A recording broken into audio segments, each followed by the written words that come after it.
Oke teman-teman, jadi ini adalah setup saya menggunakan Mac Mini M4 ya. Sini saya menggunakan keyboard wireless yang ada WiFi dengan USB, dongle dan dua Bluetooth sini. Bluetooth 1, Bluetooth 2. Oke, selain itu keyboard ini juga punya layout Mac sama Windows. Oke, itu dari merek Jazz ya. Jadi ini saya beli dulu harganya 300.000 sebelum menggunakan Mac Mini. Oke, lalu di sini Mac Mini M4. Ya, Mac Mini M4 saya beli yang base model karena harga untuk loncat ke 512 dari 256 itu tidak logis menurut saya gitu. Jadi saya beli yang base model lalu saya belikan tambahan ini. Ini adalah enclosure atau istilah Indonesia case ya, case untuk SSD NVMe, dan dia tercolok terus di sini di Mac Mini ya. Jadi di Mac Mini-nya dia tercolok terus. Oke, lalu ada tutorialnya bagaimana untuk memindahkan library dari macOS ke external hard drive. Itu cukup mudah ya. Jadi saya semua simpan yang ada di sini, desktop, dokumen, download itu semua pindah ke external hard disk ya. Di sini ada movie, download, dokumen, semua itu ada di external hard drive. Jadi saya bisa simpan banyak memori di sini yang otomatis di SSD eksternal. Oke, kita lihat. Oke, di sini dia SSD eksternalnya sudah terpakai 8 GB.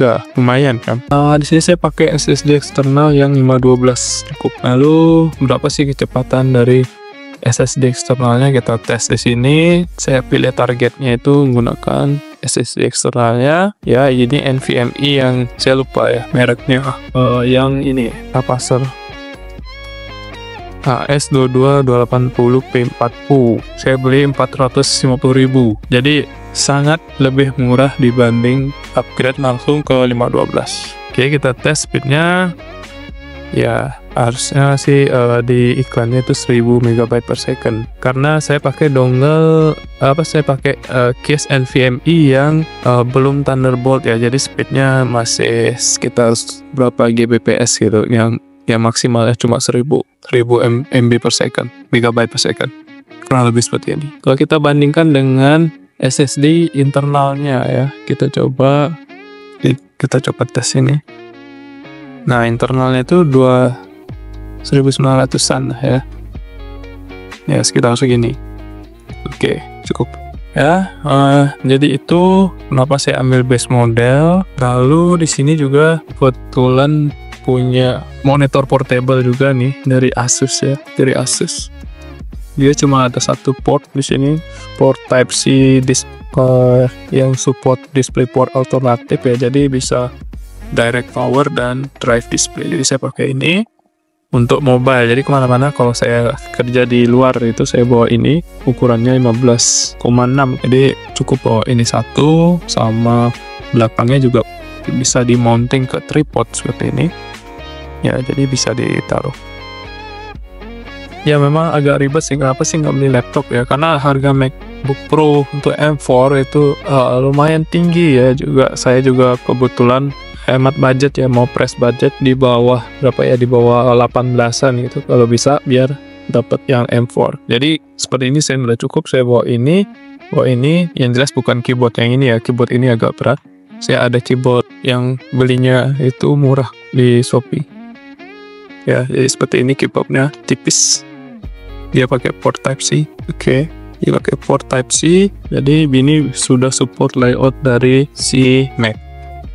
Oke, saya cukup puas pakai ini karena bagus. Lalu saya tinggal bawa kabel ini, kabel power dan keyboard dan mouse.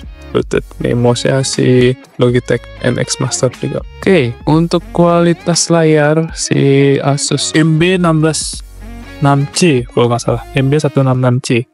Ya, jadi di sini presetnya ada standard mode, sRGB mode, canary mode. Ya, ada itu basic lah ya. Kalau kita ganti Jadi ada dua tombol, satu yang tekan, kita tes, lalu kita, oh sorry, saya lupa tekannya. Oke, kita bisa ganti-ganti. Ini agak ada glare ya, karena saya posisinya itu membelakangi matahari. Ya, ini ada glare, membelakangi matahari.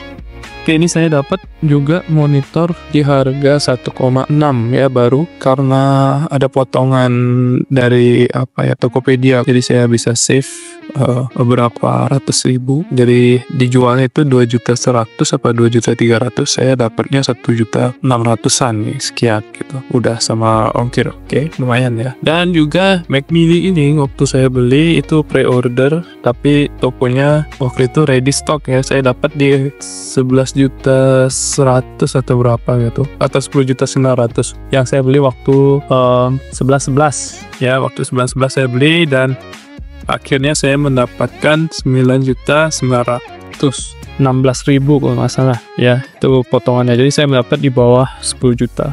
Apalagi ya mau di review dari Mac Mini M4 ini, udah banyak yang review ya, speednya itu kenceng ya, bukan main ya. Ya cuma saya sarankan kalau di rumah kalian tidak ada tidak ada grounding yang bagus, itu sangat perlu hati-hati ya, karena ketika kalian menyentuh yang di tengah ini sangat menyetrum gitu ya. Sekali lihat dia merah menyala, ini nyetrum. Saya sudah berapa kali tersetrum ke sini. Akhirnya saya akalin dengan menggroundingnya ke tembok gitu. Dari stop kontak Broco ini saya grounding ke tembok untuk sementara, untuk menunggu teknisi listrik itu untuk masang grounding yang sebenarnya itu di luar. Harusnya ya langsung ke tanah yang lebih bagus ya. Untuk sementara saya pakai ke tembok, dan itu bekerja ya, jadi dia tidak nyetrum. Tapi saat ini karena gimana ya saya jelasin secara teknik ya, saya juga bingung. Kabel power si Mac Mini ini cuma ada 2 pin ya, jadi tidak ada grounding di sini. Sedangkan kepalanya itu ada 3 pin di sini. Nah, entah kenapa seperti itu nih, dia yang hitam. Di situ 3 pin, lalu di-convert menjadi 2 pin. Nah, makanya groundingnya itu nggak jalan. Kayaknya sih begitu ya logikanya. Mungkin nanti kalau ada salah silahkan dikoreksi. Lalu saat ini tidak tergrounding karena saya mencabut kabel Type-C yang ada di monitor saya ini. Karena saya mencabut ini, karena yang tergrounding itu adalah monitor saya. Ketika monitor saya terkoneksi ke sini, maka Mac Mini saya juga menjadi tergrounding. Jadi sekarang saya cabut karena saya gunakan monitor portable, maka groundingnya tidak bekerja. Takutnya kedepannya itu sangat berbahaya ya untuk komponen karena tidak tergrounding, apalagi tangan kita bisa tersetrum ya. Ini bodinya terbuat dari metalik semua ya.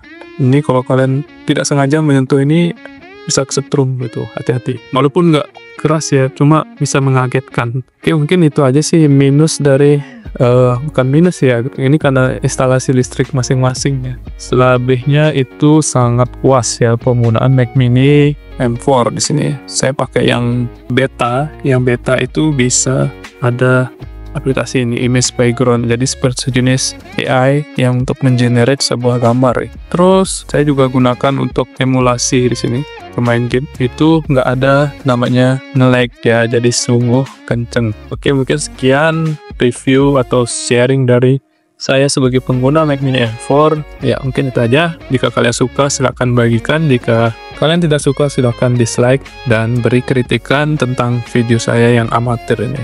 Terima kasih.